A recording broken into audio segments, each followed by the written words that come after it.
The first time I knew Mailbox got run over, I thought it was an accident.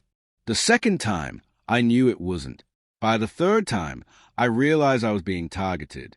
I stood at the edge of my driveway at 6:12 a.m., coffee cooling in my hand, staring at what used to be a pristine black steel mailbox. Now it was bent backward like a snapped knee, the post cracked clean through, red paint scraped across the metal like a scarlet warning. Tire tracks curved perfectly from the road, straight into it. Again, here's the thing. This wasn't just any neighbor. This wasn't some distracted teen or delivery truck. This was the HOA's own enforcement officer. The guy who handed out citations for trash cans being out 5 minutes late. The guy who measured grass with a ruler. The guy who once fined me $50 because my holiday stayed up until January 3rd.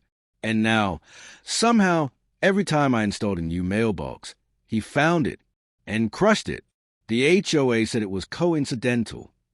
The city said it was civil. The officer said nothing at all, just smirked when he drove past. That smirk was the moment something in me snapped, because this mailbox wasn't cheap. It wasn't decorative. It was regulation. Approved. Installed to code. I had the permits. I had the receipts.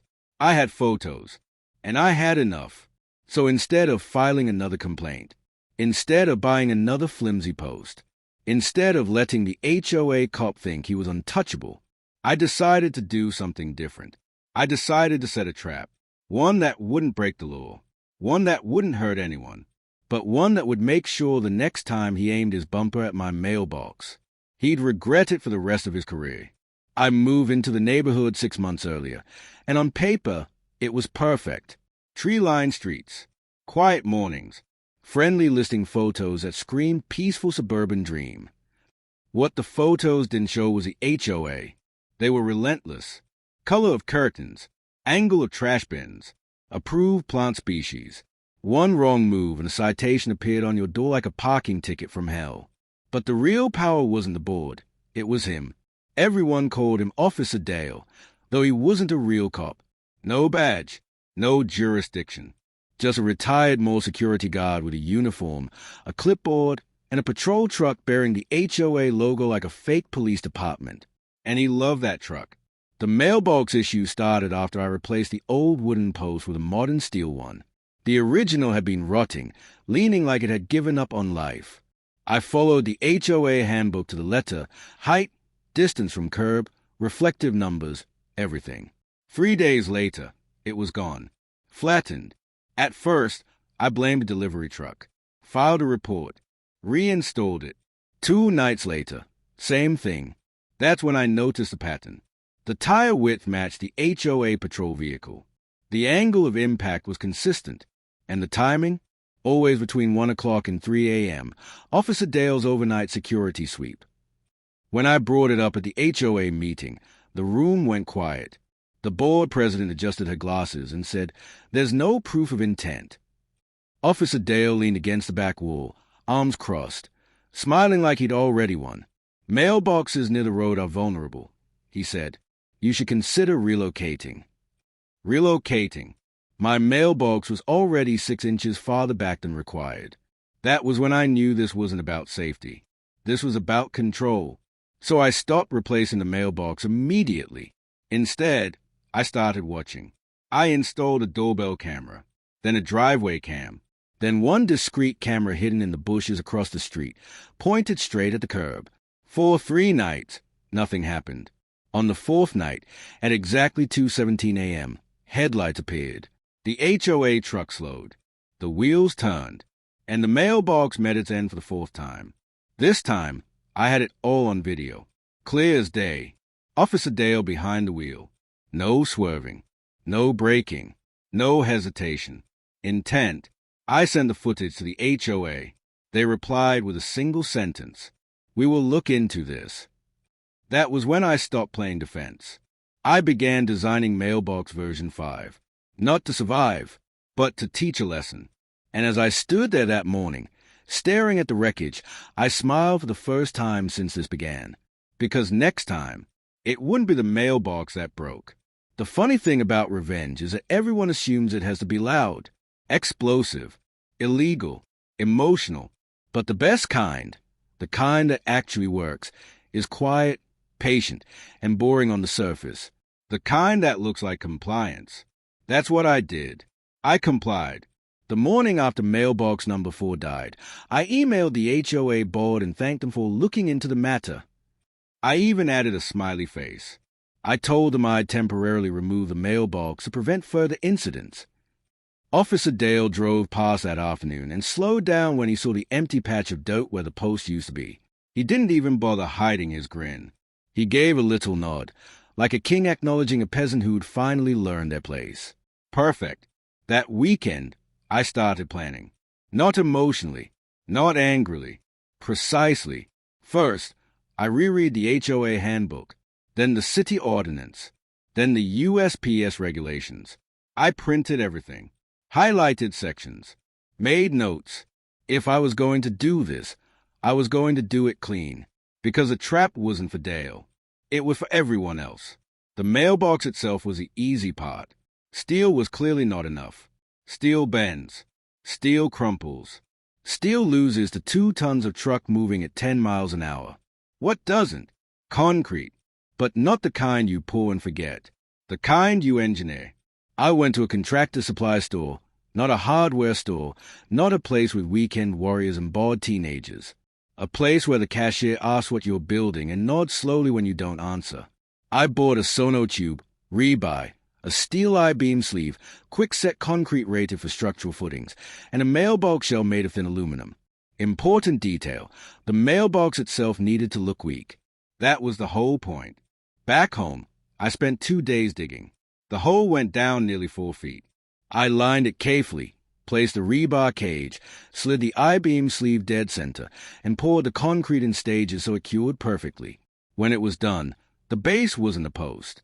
It was a buried anchor, something that could hold up a small sign, or resist a vehicle, or, hypothetically, transfer force back into whatever hit it. Still legal, still code compliant. The mailbox itself, breakaway, just like regulations required. Aluminum shell, plastic mounting bolts. On the surface, it looked flimsy. Underneath, it was immovable. While the concrete cured, I did something else. I installed better cameras. Not just mine. I talked to my neighbors. Turns out, I wasn't alone. Mrs. Alvarez across the street had received 3 citations for overgrown hedges despite hiring the same landscaper as the HOA president.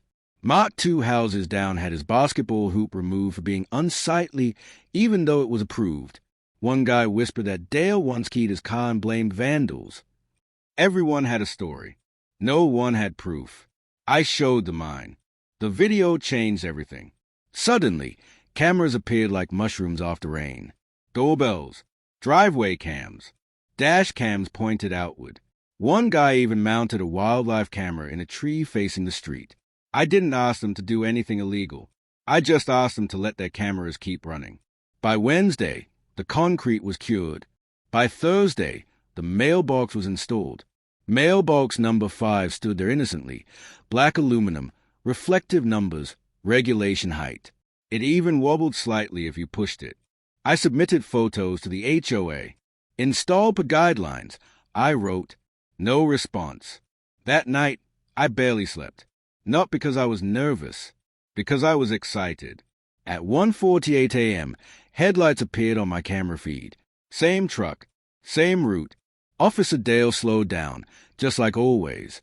But this time, he stopped, he rolled down his window, and he stared at the mailbox.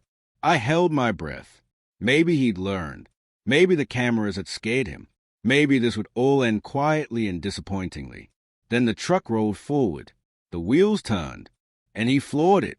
The impact sounded different. Not a crunch. A thud. A deep, solid, final sound. The mailbox shell exploded into pieces, flying across the road like confetti. The post snapped exactly as designed, shearing off cleanly. But the truck stopped dead. The front end dipped. Steam hissed. A metallic scream echoed in the night. Officer Dale slammed on the brakes and jumped out. He stood there in the headlights, staring at his crumpled bumper, bent axle, and leaking radiator. And then he did something unexpected. He screamed. Not angry screaming. panicked screaming. He pulled out his phone and started pacing, shining his flashlight on the truck, swearing louder with every step. I watched from my bedroom, recording everything. Across the street, porch lights flicked on. Then doors opened. Then someone laughed. Dale looked around and realized something horrible. He wasn't alone. Within 10 minutes, police arrived. Real police, not HOA pretend ones. They took statements. They inspected the damage. They asked why his patrol truck was off route at 2 a.m. They asked why he didn't report the collision immediately. They asked why multiple cameras showed him deliberately steering into the mailbox. That's when he saw me, standing on my porch, holding my phone, smiling. The officer walked over to me and asked if the mailbox was mine. Yes, sir, I said, installed to code. He nodded. Looks like it. Dale tried to argue, said it was a hazard, said it was unsafe, said it shouldn't have been there. The officer looked at him and said, Sir, you hit a stationary object. Silence. By sunrise, the HOA truck was towed. By noon, the board called an emergency meeting. By evening, Officer Dale was placed on administrative leave. And that was just the beginning, because while Dale was screaming at a mailbox, something much bigger had started rolling. By the time the emergency HOA meeting was announced, the neighborhood already knew the truth. Group chats lit up. Screenshots of the video circulated like contraband. Someone slowed the footage frame by frame and drew bright red arrows showing Officer Dale's steering wheel turning toward the mailbox. Another neighbor overlaid timestamps from 3 different cameras to show it wasn't a one-off mistake. It was a pattern, and patterns scare people in power. The meeting was scheduled for 7 p.m. in the clubhouse. By 6:15, the parking lot was full. Pickup trucks, minivans, sedans, cars lined the street like it was a high school football game. I'd lived here half a year and never seen this many people show up for anything. The board didn't expect this. I arrived early and sat in the back. I wasn't there to grandstand. I didn't need to. The evidence was already doing the talking. Officer Dale wasn't present. That told me everything. The board president, Carol, opened the meeting with a tight smile of someone who knew she was about to lose control of the room. We are aware of an incident involving HOA property and a resident's mailbox, she began. The matter is under review. A hand shot up immediately, then another, then 10 more.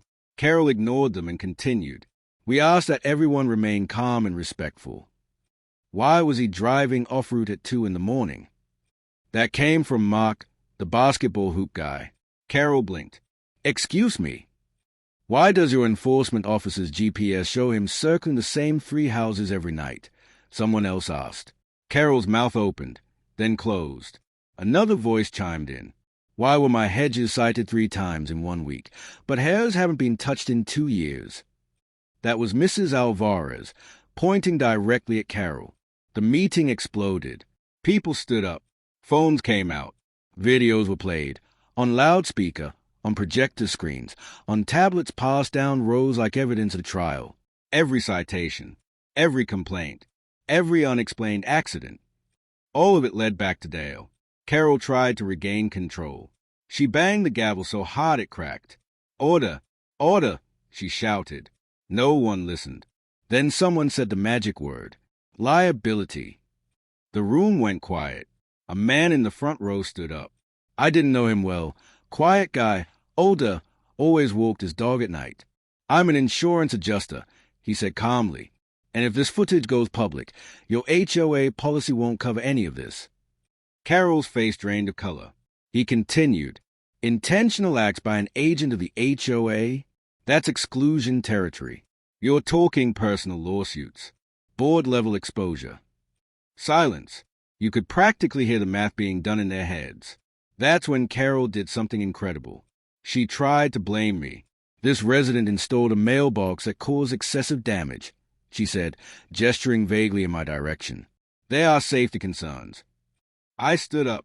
Every camera turned. With respect, I said, keeping my voice even, my mailbox met every requirement. I submitted photos. I received approval. I was told it was compliant. Carol's lips pressed in. But the construction is legal, I interrupted. And the breakaway post functioned exactly as designed. The shell broke. The post snapped. The only thing that didn't break was your office's decision-making. A few people laughed. Someone clapped. Then more joined in. Carol slammed the gavel again. "This meeting is adjourned." "No, it isn't," said a new voice. A man in a suit stepped forward from the side of the room. "I represent 3 homeowners present tonight," he said, placing a folder on the table, "and possibly more by the end of the week." Carol stared at him. "We are filing a formal complaint against the HOA for harassment, selective enforcement, and property damage," the lawyer continued. "Additionally, we request preservation of all records related to Officer Dale's activities." Someone in the back whispered, "Oh, damn." The lawyer looked directly at Carol. "If these records are altered or destroyed, that becomes a separate issue." Carol sank into her chair. The meeting ended without adjournment. People just left, talking, laughing, shaking their heads. Outside, neighbors clustered around me. "You okay?" Mrs. Alvarez asked. I nodded. "Yeah, good," she said, "because you started something." She was right. The next morning, Dale's truck was still gone. By afternoon, an email went out. "Officer Dale has been terminated effective immediately." No apology, no explanation, just a sentence. But it didn't stop there. 2 days later, another email arrived, this one longer. The HOA announced a review of enforcement practices. Fines were suspended. Appeals reopened. A third-party audit commissioned. Translation: they were scared. Then Dale did what bullies always do when they lose power. He lashed out. I came home Friday evening to find a note taped to my door. Not official. Not letterhead. Handwritten. "You think you won. This isn't over." No signature. But I knew the handwriting from citations. I didn't call the HOA. I called the police. They took the note, filed a report, asked about prior incidents. I showed them everything. That night, a patrol car sat on my street until dawn. The following week, Dale was arrested. Turns out, when the city investigated the damaged HOA truck, they found something interesting. The GPS logs. They didn't just show mailbox hits. They showed repeated late-night stops at specific homes, stops that coincided with vandalism reports. Keyed cars, broken sprinklers, slashed tires. What started as a mailbox became a pattern of abuse. And patterns, once seen, can't be unseen. By the end of the month, the HOA president resigned. 2 board members followed. The new interim board sent out a letter apologizing for prior failures and oversight. I kept that letter. I also kept the mailbox. It still stands there today. Black aluminum shell, plastic bolts, concrete anchor beneath. No one's touched it since. Sometimes, when new neighbors move in, they ask about it. I just smile and say, "It's stronger than it looks." And every now and then, when I see a patrol car slow down near my driveway, I remember the night a mailbox brought down an empire. I thought firing Dale would end it. That was my mistake. Power doesn't disappear when it's taken away. It curdles. It looks for somewhere else to go. And when people like Dale lose the badge, the truck, the authority they borrowed from a system that never should have trusted them, they don't suddenly become quiet. They become reckless. It started with a process server. I came home on a Tuesday afternoon to find a man in a wrinkled gray suit standing at the end of my driveway, holding a manila envelope like it was radioactive. "Are you the homeowner?" he asked. I nodded. "You've been served." The envelope was thick. Too thick. Dale was suing me. For property damage. For emotional distress. For malicious construction. He claimed my mailbox was a concealed hazard designed to damage vehicles and cause bodily harm. He wanted damages for his truck, his medical bills, and this part made me laugh out loud, lost future income. I sat on my couch and read it twice. Then I read it a third time. Then I called a lawyer. The lawyer read it once and smiled. "This is good," she said. I blinked. "Good." "Very good," she replied, "because now has officially put everything in writing." Her name was Janice, and she didn't smile unless something was about to go very badly for the other side. The first thing she did was file a response. The second thing she did was file a countersuit. Harassment, property damage, abuse of authority, intentional infliction of emotional distress, civil conspiracy, and then she named everyone. Dale, the HOA, the board members individually, the management company, the insurance carrier. Why everyone? I asked. Because someone will try to throw someone else under the bus, she said. We just made sure the bus is very large. Discovery began 2 weeks later, and that's when the real mess spilled out. Emails, internal memos, text messages. The HOA management company had warned the board twice about Dale's behavior, suggested additional oversight, requested dashcam reviews. Carol had dismissed it. One email, in particular, stood out. If Dale keeps the residents in line, a few complaints are acceptable. That sentence alone was worth more than my mailbox. Depositions followed. I didn't attend most of them, but Janice called after each one. Carol cried, she said after the first, then blamed Dale. Dale blamed everyone, she said after the second, then contradicted himself. The insurance company is panicking, she said after the third. They are threatening to pull coverage. The HOA tried to settle. Quietly, they offered to cover my legal fees and replace the mailbox. Janice laughed. No, she said. We're past that. The neighborhood watched it all unfold like a slow-motion car crash. Some people worried the HOA fees would skyrocket. Others worried the clubhouse would be sold. A few worried I'd become that guy. But something unexpected happened. People started speaking up. At hearings, in statements, in affidavits. Stories poured in, things I'd never even heard. Dale had threatened people's jobs, had followed teenagers home, had pulled over residents using the HOA truck and demanded ID. One woman testified that she'd moved because of him. Another said he'd told her husband to control his wife. The courtroom went silent when she said that. Dale sat at the defense table, red-faced, jaw clenched. He didn't look powerful anymore. He looked small. The judge ordered mediation. Dale refused. The HOA begged. The insurance company demanded it. Dale stormed out. 3 days later, the insurance company dropped the HOA entirely. That was the tipping point. The board folded. They fired the management company, hired a new one, agreed to new bylaws, civilian oversight, body cam for enforcement officers, no overnight patrols. And then they settled. The settlement was confidential, but I'll say this. My legal fees were covered. My mailbox was the least expensive thing in the room. And Dale? Dale lost everything. The lawsuit he filed against me was dismissed with prejudice. The judge used the phrase frivolous and retaliatory. That phrase matters, because it followed him. Background checks, job applications, security licenses. He became unhireable in the only world he knew. The last time I saw him was at the grocery store. He was wearing a faded jacket. No uniform. No authority. He saw me first. He froze. I nodded. That was it. No words. No victory speech. I didn't need one. The trap had worked better than I ever imagined. Not because it hurt him, but because it exposed him. And exposure is permanent. The neighborhood is quieter now. The HOA still exists, but it's different. Transparent, careful, almost polite. The mailbox still stands. And sometimes, late at night, when the street is empty and the wind rustles the trees, I think about how close I came to just moving it back, to giving in, and I'm glad I didn't. Because sometimes, the only way to stop a bully is to let them run full speed into their own consequences. After the settlement, everything went quiet. Not the peaceful kind of quiet you get after a long vacation. We were rested and grateful.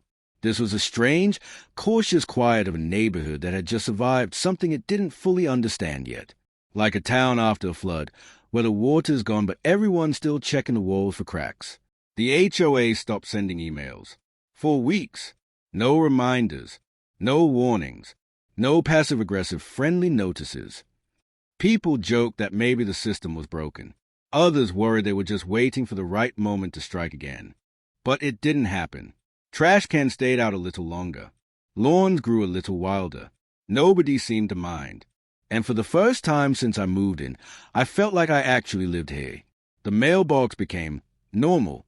That sounds strange, considering everything it had caused. But that was the point. It just sat there, doing its job. The mail carrier waved. Packages arrived. No tire tracks. No dents. No late-night engine slowing near the curb. A few weeks later, a moving truck pulled into the house 2 doors down. New neighbors. I was watering the front yard when they walked over. Young couple, maybe early 30s, carrying the exhausted excitement of people who just unpacked half their life into cardboard boxes. "Hey," the guy said, "we're Tom and Rachel." I introduced myself. Tom glanced at the mailbox.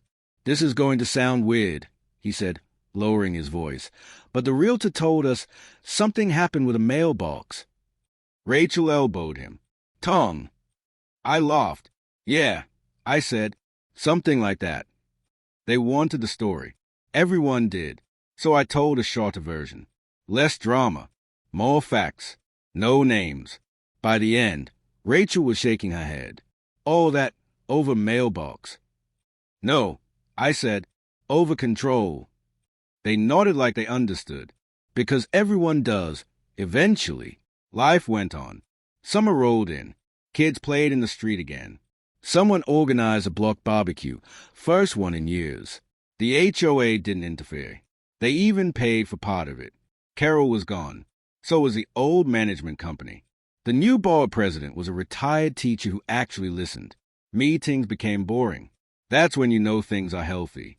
One evening, months later, I got a letter in the mail. Handwritten address. No return name. For a split second, my stomach tightened. Then I opened it. It was from Janice. Inside was a newspaper clipping. Not local, regional. A short article about a former HOA enforcement officer arrested in another town for impersonating a police officer. Pulled someone over. Tried to issue a citation. Turns out, he'd never let go of the fantasy. Below the article, Janice had written, "Some people don't learn. You did." I sat on my porch for a long time after that. Not angry, not triumphant, just thoughtful. I realized something important. The trap wasn't the concrete. It wasn't the cameras. It wasn't the lawsuit. The real trap was patience. I let him show who he was. And once someone does that, really does it, in the open, you don't have to do much else. They finish the job themselves. The mailbox started to mean something else to me after that. Not defiance, not revenge, boundaries. Every time I looked at it, I was reminded that standing your ground doesn't always mean standing loud. Sometimes it means standing still and letting momentum do the rest. One afternoon, I noticed an older man standing near it.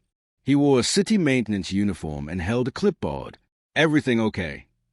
I asked, stepping outside. He smiled. "Yeah, just doing routine checks." He tapped the mailbox lightly with his pen. "This thing's sturdy," he said. "We get a lot of complaints about weak posts." I shrugged. "Built it right." He nodded approvingly. "That's all it takes." When he walked away, I thought about how ironic that was. Built it right. I hadn't built it to be indestructible. I built it to be undeniable. There's a difference. Fall came. Leaves piled up. Decorations went up early. Nobody complained. The HOA sent a newsletter reminding people to be neighborly. I laughed when I read that. One night, while taking the trash out, I noticed a car slow as it passed my house. For half a heartbeat, instinct flared. Then the car kept going. Just a neighbor. Nothing more. I stood there for a moment, listening to the quiet, and I realized something else. The story wasn't really about Dale, or the HOA, or even the mailbox. It was about the moment you decide you're done being pushed. Not angry enough to explode. Not scared enough to run. Just steady enough to say, "No more." People think justice is loud. It isn't. It's slow. It's boring. It's paperwork and patience and letting someone dig their own hole with your shovel still in your hand. The mailbox is still there. Same spot. Same height. Same shell. Sometimes kids lean their bikes against it. Sometimes birds sit on top. Sometimes Nothing happens at all. And that's the best outcome of all. Because when a mailbox becomes invisible again, it means the problem is gone. Years later, I almost forgot about it. That's how I knew the story was over. Not because it stopped mattering, but because it stopped hurting. The mailbox had faded slightly in the sun. The black paint dulled to charcoal. One corner carried a shallow dent from a delivery driver who'd misjudged the town and left a sheepish note of apology. I'd laugh when I read it. Replaced the shell. Kept the post. Life had filled in the space where the conflict used to live. New neighbors came and went. Kids grew taller. Trees grew thicker. The HOA still existed, but it felt more like a calendar committee than a police force. Enforcement became rare, reasonable, and, most importantly, predictable. That predictability was a victory. One spring afternoon, I was sorting mail when I found an envelope with a city seal. For a moment, muscle memory kicked in, but it wasn't a notice. It was an invitation. The city council was revising residential oversight guidelines and wanted public comment. Someone had suggested my name as a resident with first-hand experience. I almost threw it away. Then I thought about how close I'd come to giving up back then. So I went.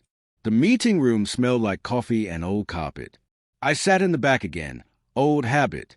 When my name was called, I stood and walked to the podium. I didn't bring notes. I didn't bring videos. I brought the truth. I talked about how authority without accountability rots. How small abuses grow when no one pushes back. How compliance can look like peace until it isn't. I talked about a mailbox. People smiled at that part. I didn't, because they needed to understand something. It wasn't about the mailbox, I said. It was about whether the rules applied equally or only downward. The council listened. They asked questions. They took notes. And a few months later, new guidelines were adopted. Clearer limits, clearer oversight, clearer paths of complaints that didn't loop back to the same people causing the problems. I never claimed credit, but I noticed the changes. That summer, a teenager knocked on my door. He held a clipboard and wore a nervous smile. "I'm with the Civics Club," he said. "We're doing a project on local government accountability. Someone told us you had a story." I looked past him, at the street, at the mailbox. "Come on in," I said. I told him everything. When I finished, he asked, "Were you scared?" I thought about it. "Not at first," I said. "At first, I was annoyed." He laughed. "But later," he pressed. "Yes, I admit it. Later, I was scared. That's usually when it matters most." He nodded like he understood more than his years suggested. Before he left, he asked one last question. If you could go back, would you do it again? I didn't answer right away. I walked him to the porch, stood next to the mailbox. "Yes," I said finally, "but I'd do it the same way. Not louder, not angrier, just steadier." After he left, I stood there a while. A car passed, slowed, didn't stop. The world kept moving. That night, I dreamed about the sound of the impact, the dull, final thud. I woke up before it reached me, and I realized something strange. I no longer felt satisfaction when I thought about it, just clarity, because the ending wasn't the lawsuit. It wasn't the firing. It wasn't the settlement or the resignation or the apology letters that never quite said sorry. The ending was this. The mailbox stayed standing, not because it was invincible, but because no one tried to knock it down again. That's how you know something changed. People sometimes ask for advice when they hear the story. What should I do if my HOA is like that? I don't tell them to pour concrete. I don't tell them to set traps. I tell them this. Document everything. Know the rules better than the people enforcing them. Stay calm when they want you emotional. And don't move your mailbox just because someone keeps hitting it. Because sometimes the thing they are trying to knock over isn't your property. It's your resolve. The mailbox still gets mail. Bills, letters, ads, birthday cards. Once, a neighbor taped a note to it as a joke. Strongest mailbox on the block. I left it there for a week. Then I took it down. Because it wasn't the strongest. It was just the one that refused to disappear. And in a world where bullies rely on silence and surrender, that's often enough. If you're watching this and thinking about your own mailbox, whatever it is, remember this. You don't have to win loudly. You just have to stay standing long enough for the truth to hit back, harder than any truck ever could.